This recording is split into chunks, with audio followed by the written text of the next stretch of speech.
దేవుని యొద్దకు రండి, అప్పుడు ఆయన మీ యొద్దకు వచ్చెను. యాకోబు 4:8. Good fester evangelist Lutheran church. 60 పేరిపిడి. యేసు రక్తము ప్రతి పాపము నుండి మనుషులను పవిత్రులుగా చెయ్యును. ఇవాంజలిస్ట్ అదండి. సో ఇక్కడ ఏంటంటే ఈ ఊర్లో మొత్తం అయితే 2 చర్చిలు ఉన్నాయి. అంటే 3 చర్చిలు ఉన్నాయి కానీ ఒకటి చర్చి కాదంటే ఇల్లు అంట. అంటే అది కూడా చర్చ్ అనుకుంటే మొత్తం 3 చర్చిలు ఉన్నాయి. ఇక్కడైతే కొంతమంది కన్వర్ట్ అయ్యారు ఈ చర్చిలకి, కొంతమంది అయితే వస్తున్నారు. కానీ ఇప్పుడు ఈ వీధిలో ఉన్న వాళ్ళకు, ఆ వీధిలో ఉన్న వాళ్ళలో వచ్చేసి 2 నుంచి 3 కుటుంబాలు బయటకు వచ్చేసాయి. అంటే 3 కుటుంబాలు 5 సంవత్సరాలుగా చర్చికి వెళ్ళి వాళ్ళంతా వాళ్ళు బయటకు వచ్చేసారు. ఇక్కడ ఎదురు కూడా చర్చి ఉంది కదా. ఓకే, నా డౌట్ అంటే అమ్మా, మీరు చర్చికి ఎప్పుడు వెళ్ళారు? మేము 5 సంవత్సరాలు దాకా పోయాము. ఓకే, ఎందుకు మానేశారు? పాదాల్చుకోవాలా ముగ్గు చేసాను, పాదాల్చుకోవాలా ముగ్గు చేసాను.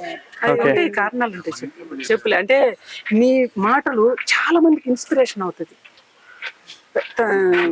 నేను కూడా మీరు 5 సంవత్సరాల క్రితమే పోయి వచ్చిన వాళ్ళు.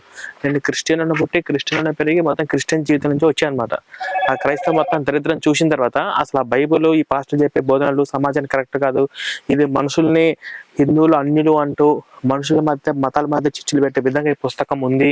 అసలు వాడు చెప్పే బోధనలు అసలు యేసు దేవుడే కాదు, ఆ బైబుల్ దైవ గ్రంథం కాదు, అసలు ఆ దేనికి దీనికి కంపారిజన్ లేదని చెప్పి నేను మొత్తం బైబిల్ మొత్తం స్టడీ చేసి ఇదంతా గమనించి వచ్చాను అనమాట. అట్లాగా చాలా సంతోషం. మీరైతే శివాని గారు, తను మీ కాంటాక్ట్ నెంబర్ తీసుకుంటుంది. అంటే మీరు ఈ 5 సంవత్సరాల చర్చిలో మీరు ఏమేమి చూసారు?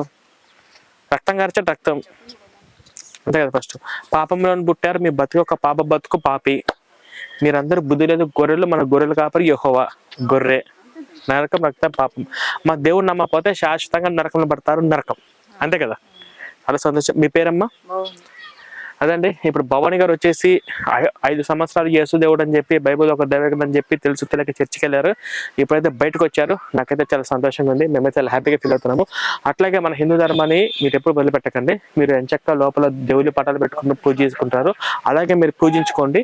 ఎట్టి పరిస్థితుల్లోనూ ఆ మతం వైపు మనం వెళ్ళొద్దు. ఎందుకంటే మీరు ఈ పిల్లలు పెంచేటప్పుడు అంటే మీరు ఎట్లా వెళ్ళారంటే, ఏ దేవుడైనా ఒకటే కదా, రాముడైనా కృష్ణుడైనా యేసు అయినా అందరూ ఒకటే కదా అన్న భావన మిమ్మల్ని తీసుకెళ్ళి అక్కడికి వెళ్ళిన తర్వాత యేసు తప్ప వేరొక దేవుడు లేడు, వాళ్ళందరూ అన్యులు అని చెప్పేసి మిమ్మల్ని ఎలా చేసిందంటే, ఇంటి ముందు ముగ్గు లేకుండా చేసింది, మీ నెత్తి మీద బొట్టు లేకుండా చేసింది, మీ గడపకు పసుపు లేకుండా చేసింది, ఆ తర్వాత మీకు తోరణాలు అవన్నీ లేకుండా చేసింది. ఇలా 1 by 1 హిందూ కల్చర్కి మిమ్మల్ని పూర్తిగా దూరం చేసింది.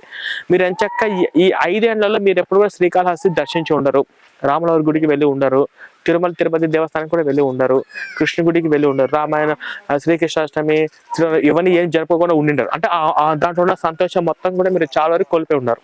అవునా కదా. ఇప్పుడు మీరు బయటకు వచ్చారు, చాలా సంతోషము. మీతో పాటు మీ చుట్టుపక్కల వాళ్ళని అందరి దేవులు ఒకటి కాదు, అన్ని మతాలు ఒకటి కావు. కాబట్టి ఈ యేసు అనే ఈ మతంలోకి వెళ్ళిన తర్వాత ఈ మనుషులు ఇలా తయారవుతున్నారు అనే విషయం కొంచెం తెలుసుకోండి. శివాని గారి నెంబర్ తీసుకోండి. నేను ఒక బుక్లెట్, నేను ఒక దేవుడి పట ఆమెకు నేను గిఫ్ట్గా ఇస్తాను. భవాని గారు, జై Sriramamma. Love and warmth, heart and soul. Welcome to India, incredible India. We are into a new era. Hindustan Hamara. Welcome to India.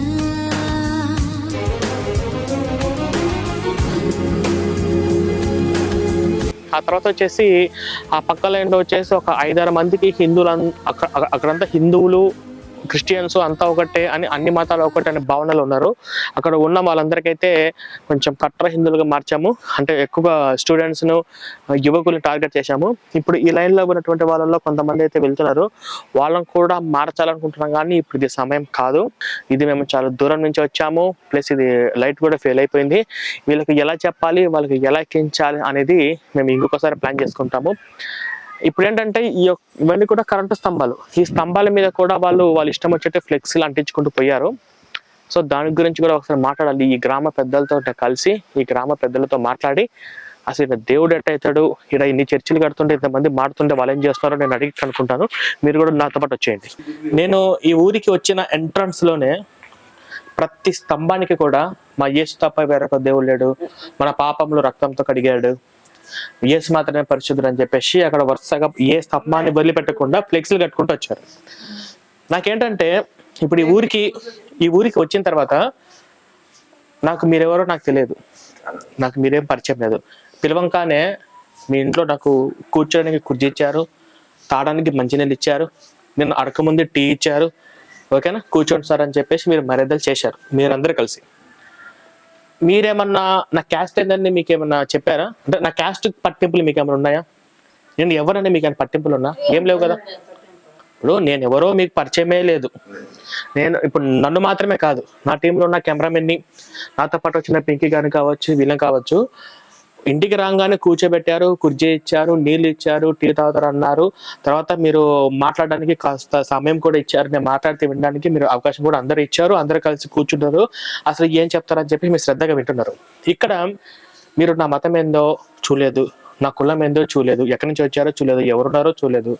నేను వచ్చిన వెంటనే మీ ఇంట్లో ఒక మెంబర్ లాగా, మీ ఇంట్లో కొడుకు లాగానో, మీకు తమ్ముడు లాగానో అలా భావించి వచ్చారు.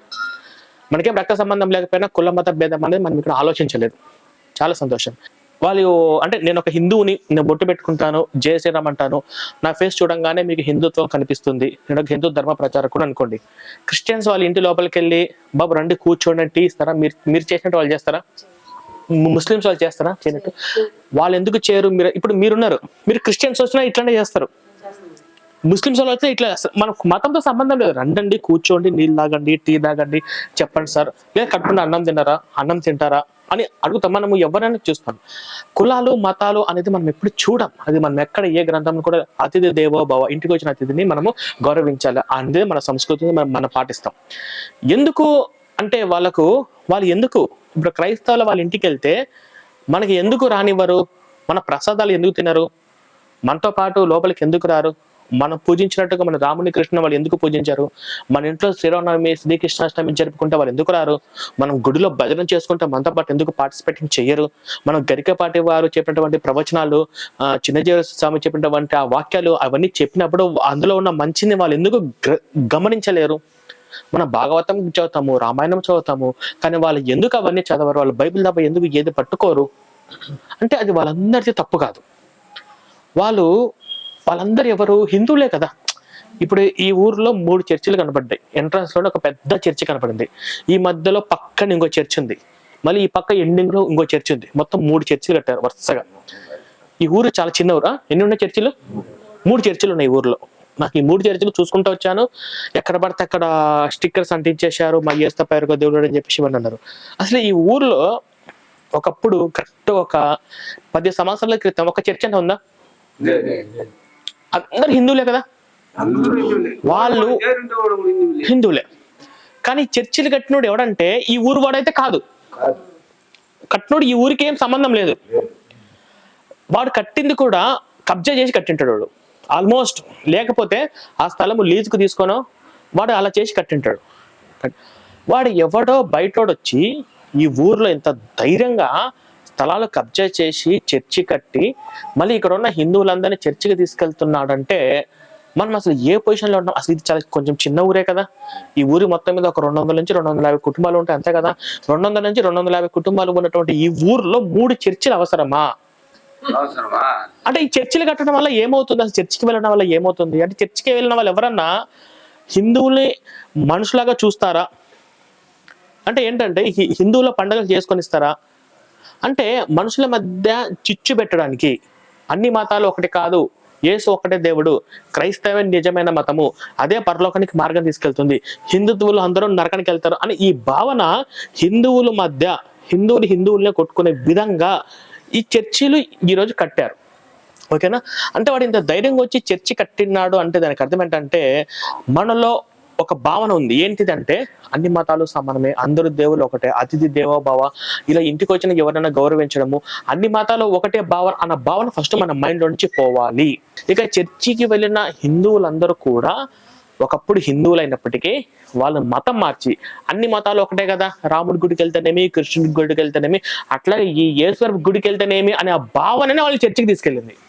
చర్చికి తీసుకెళ్ళిన తర్వాత ఏమవుతుంది అంటే చర్చిలో ఏమవుతుంది అంటే ఫస్ట్ మొట్టమొదటిగా ఇక్కడ ఉన్న వాళ్ళందరికీ నుదుటి మీద బొట్టుందా లేదా, ఇంటికి గడపకు పసుపు ఉందా లేదా, ఇంటి బయట ముగ్గు ఉందా లేదా, గడపకు తోరణాలు ఉన్నాయా లేవా, ఒక కళ ఉందా లేదా, చక్కగా బొట్టు పెట్టుకుని చూడడానికి ఎంత బాగుంటుంది.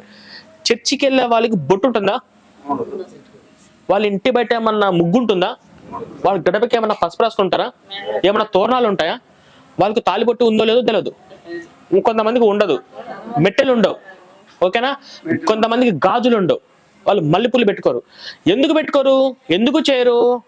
వాళ్ళు పట్టుకున్న పుస్తకం వాళ్ళకి అలా నేర్పిస్తుంది. అన్యుల వలె పోలి ఉండరాదు, విగ్రహాలకు అర్పించిన పలహారాలు మనం తీసుకోకూడదు, అన్యుల వలె మనం బొట్టు పెట్టుకోకూడదు, అన్యుల వలె మనం గాజులు వేసుకోకూడదు, మనం బయట ముగ్గు వేసుకోకూడదు. ఇవన్నీ బైబిల్లో లేవు. అంటే ఒక ఆడపిల్ల, మన భారతదేశ యొక్క సంస్కృతి ఏంటంటే ఆడపిల్ల అంటే బొట్టు పెట్టుకోవాలి, పసుపు పెట్టుకోవాలి, ఇంటికి చక్కగా ముగ్గు, ఇవన్నీ కూడా ఆడపిల్ల ప్రతిరోజు చేయాలి. అది మన భారతదేశ సంస్కృతి, అది కల్చర్. ఈ కల్చర్ ని ఈ మతంలోకి వెళ్ళంగానే ఫస్ట్ నాశనం చేస్తుంది. కల్చర్ నాశనం అయిపోతుంది. First point.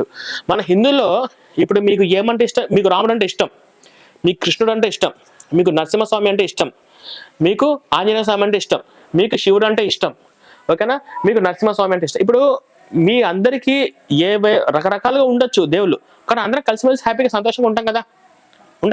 ఇంకొక విచిత్రం ఏంటంటే, ఇప్పుడు మీరిద్దరు ఉన్నారమ్మా, మీ పేరేంటి? మీ పేరమ్మా? వాణి. అమ్మ మీ పేరమ్మా? ముత్యాలమ్మ. వాణి, ముత్యాలమ్మ ఇద్దరు ఉన్నారు. ఫర్ ఎగ్జాంపుల్, ఈ ముత్యాలమ్మ గారు వచ్చేసి రామ భక్తురాలు, రాముడు అంటే చాలా ఇష్టం. వాణి గారు వచ్చి కృష్ణ భక్తురాలు, కృష్ణుడు అంటే చాలా ఇష్టం, ఓకేనా? అమ్మ మీ ఇద్దరు ఫ్రెండ్స్ అనుకోండి. ఇప్పుడు ఆవిడ గారు రామ భక్తురాలు, మీరు కృష్ణ భక్తురాలు. ఇప్పుడు వాళ్ళ ఇంట్లో శ్రీరామనవమి జరుపుకుంది అనుకో, మీరు వెళ్తారమ్మా? మీరు కృష్ణ భక్తురాలని వెళ్తారు కదా. అమ్మ మీరు వాళ్ళ ఇంట్లో శ్రీకృష్ణాష్టమి జరుపుకుంది అనుకో, మీరు వెళ్తారా? ఏం ప్రాబ్లం లేదు కదా. ఓకే. మీరు ఈవిడ గారు ఇచ్చే రాముడు ప్రసాదం మీరు తింటారా? ఓకే. మీరు వాణి గారు ఇచ్చే కృష్ణ ప్రసాదం మీరు తింటారా? Okay right. అమ్మ మిమ్మల్ని ముత్యాలమ్మ గారు రాముల వారి గుడికి వెళ్దాం పదా అని చెప్పి పిలిచిందనుకో, మీరు వెళ్తారా? మీరున్నారమ్మా, ఇప్పుడు కృష్ణుల వారి గుడికి రమ్మని చెప్పి పిలిచారనుకో, మీరు వెళ్తారా? వెళ్తారు. ఇద్దరు కలిసిమెలిసి హ్యాపీగా సంతోషంగా ఉంటారు కదా. మీకు ఎప్పుడైనా రాముడు గొప్ప కృష్ణుడు గొప్ప అని విభేదాలు వస్తాయా? అవునా కదా. ఇప్పుడు రామ భక్తురాలైనటువంటి ముత్యాలమ్మ గారు, కృష్ణ భక్తులైనటువంటి వాణి గారు ఇద్దరు కలిసిమెలిసి పండగ చేసుకుంటారు. ఒకరి ప్రసాదం ఒకరు తింటారు. ఒకరి ఇంట్లో పండగ జరుపుకున్నప్పుడు ఒకరింటికి ఒకరు వెళ్తారు. ఇద్దరు కలిసి గుడికి వెళ్తారు, కలిసిమెలిసి పనులు చేసుకుంటా ఉంటే సంతోషంగా ఉంటారు. ఇంతవరకు బాగుంది కదా. బాగుంది సార్. ఇప్పుడు ఫర్ ఎగ్జాంపుల్ ముత్యాలమ్మ గారు ఎవడో ఒకడు వచ్చిండు, పాస్టర్, మా యేసు ప్రభు నమ్ము, మా యేసు ప్రభ వేరొక దేవుడు లేడు, మా యేసు నిజమైన దేవుడు అని చెప్పేసి ఈ ముత్యాలమ్మ గారికి మాయ మాటలు చెప్పారు. ఆమె ఏదో సమస్యలు ఉన్నాయి, ఆరోగ్య సమస్యలు, కుటుంబ సమస్యలు ఉన్నాయి. మీ కుటుంబ సమస్యలు పోతాయి, మీ ఆరోగ్య సమస్యలు పోతాయి. ఇప్పుడే ఈ క్షణమే నిజమైన దేవుడు మీ ఇంటికి వస్తున్నాడు, మీరు పూజించే రాముని వదిలేసేయాలి, యేసు మీ ఇంటికి వస్తున్నాడు అని చెప్పేసి ఈమె యేసు మతంలోకి తీసుకొని పోయింది.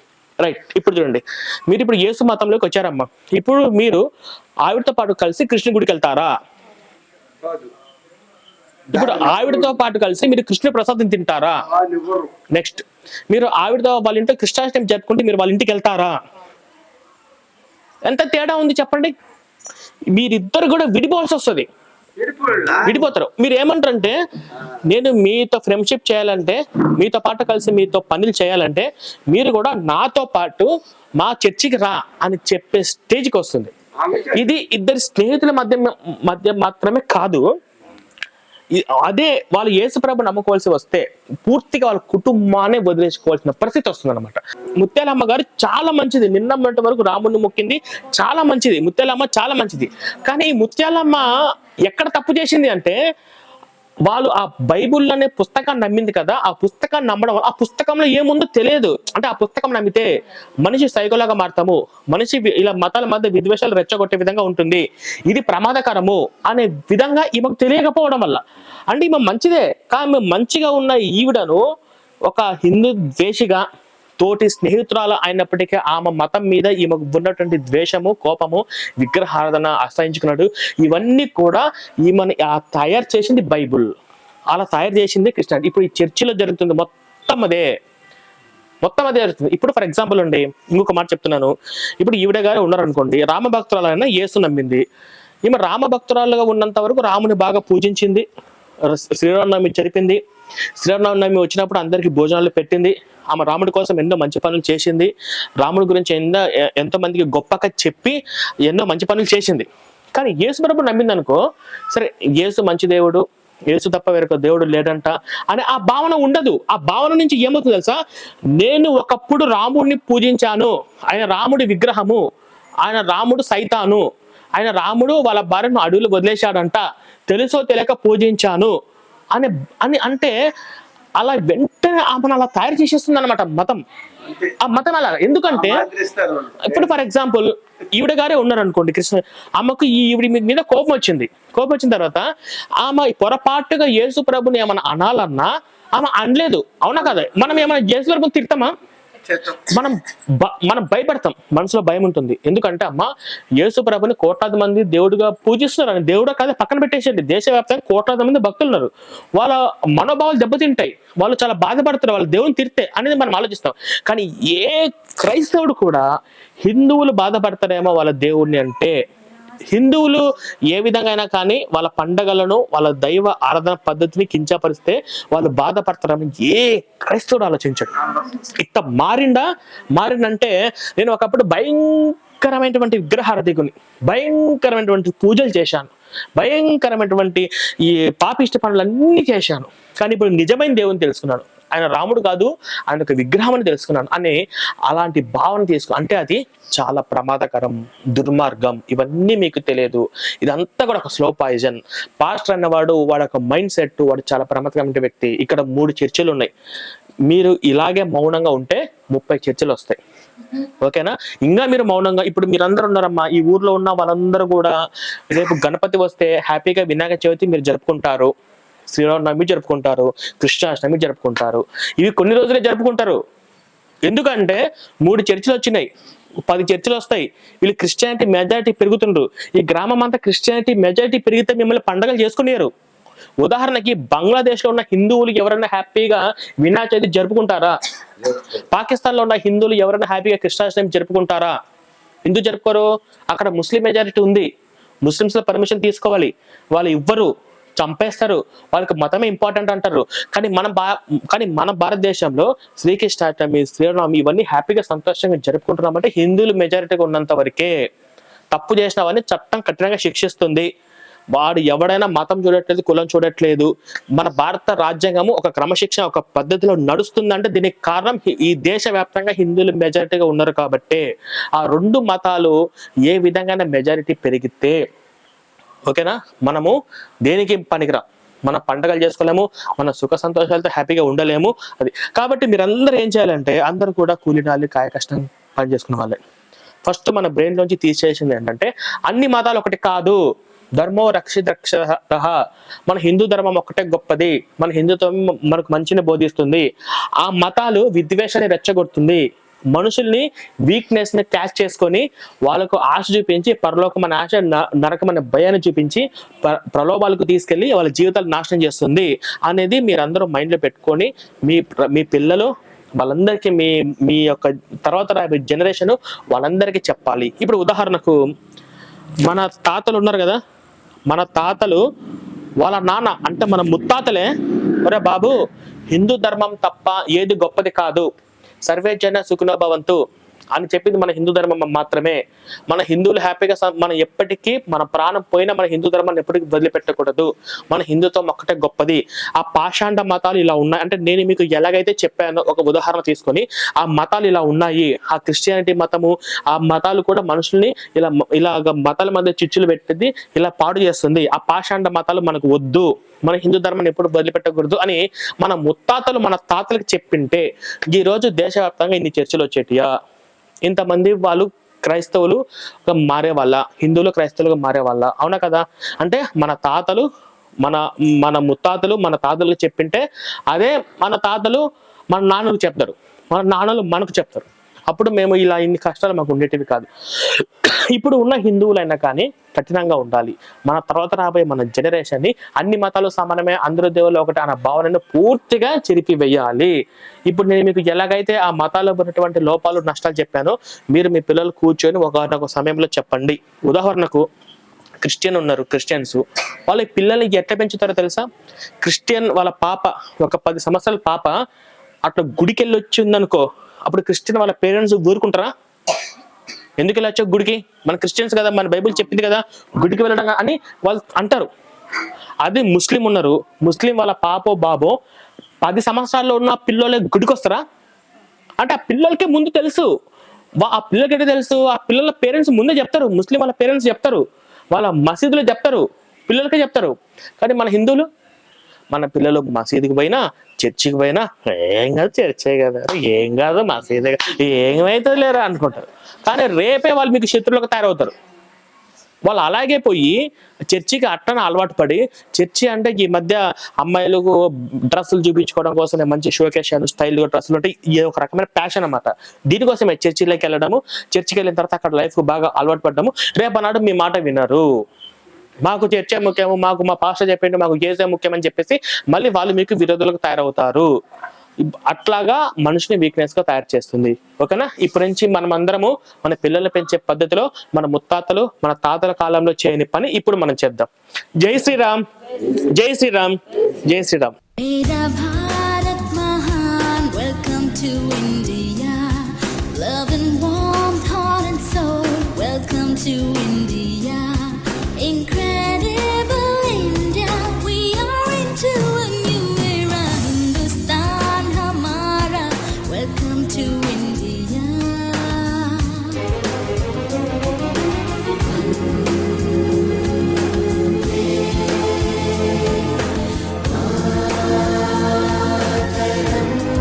Mera Bharat Mahan, welcome to India. Love and warmth, heart and soul, welcome to India. Incredible India, we are into a new era. Hindustan Hamara, వెళ్ళొస్తాం అందరికి బాయ్ అమ్మా, India. ఖచ్చితంగా పోయేస్తామా, మళ్ళీ ఇంకోసారి తప్పకుండా కలుస్తాను. జై శ్రీరామ్, జై శ్రీరామ్.